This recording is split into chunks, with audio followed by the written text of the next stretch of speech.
আজকে আমি দেখাবো কিভাবে পায়েস রান্না করি আমি।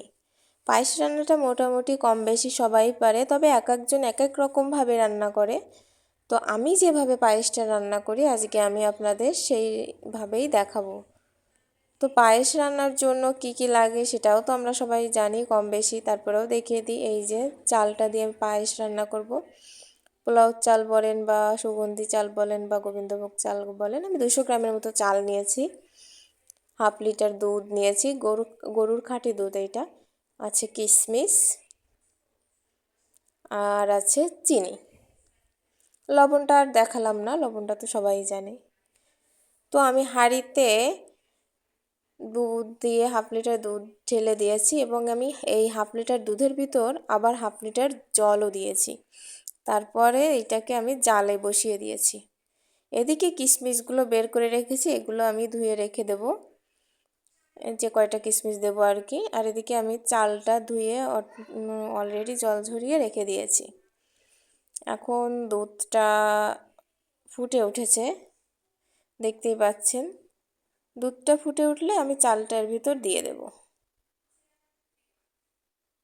অনেকে কিন্তু চাল আর চিনি একসঙ্গে দেয়, এতে কিন্তু পায়েসের টেস্টটা ভালো হয়, কিন্তু আমার কাছে কেমন মনে হয় চালটা অনেক দেরিতে ফোটে, যার জন্য আমি চিনিটা আগে দেয়নি, আমি শুধু চালটা দিয়েছি এবং এই চালটা যখন ফুটে যাবে তারপর আমি চিনিটা দেব। কিন্তু চাল আর চিনি দিয়ে রান্না করলে একটু সময় বেশি লাগে, ঠিক আছে, তারপর দুধের পরিমাণও বেশি লাগে, কিন্তু খেতে কিন্তু অনেক টেস্ট হয়। তো যাই হোক, আমি যেটা করিনি সেটা নাই বা বললাম।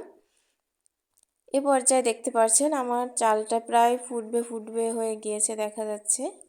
আমি একটু হাত দিয়ে টিপে দেখেছিলাম ভিতরে মাছ আছে কিনা, তো নেই। এখন এই পর্যায়ে আমি চিনিটা দিয়ে দিয়েছি, পরিমাণ মতো চিনি দিয়েছি। অবশ্য সমস্যা নেই, এই পরিমাণটা আমি বলতে পারবো না, আপনারা যখন রান্না করবেন খাবেন, টেস্ট করবেন আর দিবেন। আর একটু লবণ দিয়ে দিলাম। এখন যদি কোনো পুজোর প্রসাদের জন্য রান্না করেন তখন তো আর খাওয়া যাবে না, সেই বিষয়টা আলাদা, সেটা আমি ঠিক বলতে পারবো না। তারপর আমি আস্তে আস্তে চিনি সব কিছুই মোটামুটি দেওয়া হয়ে গেছে। পায়েস রান্নার জন্য চিনি, লবণ, দুধ, চাল, শুধু বাকি আছে কিশমিশটা আমি নামানোর আগে দেব। তো এর পর্যায়ে আমি বেশ খানিকক্ষণ ধরে এই পায়েসটাকে জাল করে নেব। চিনি, যেহেতু চিনির সঙ্গে একটু জাল হওয়ার একটা ব্যাপার আছে।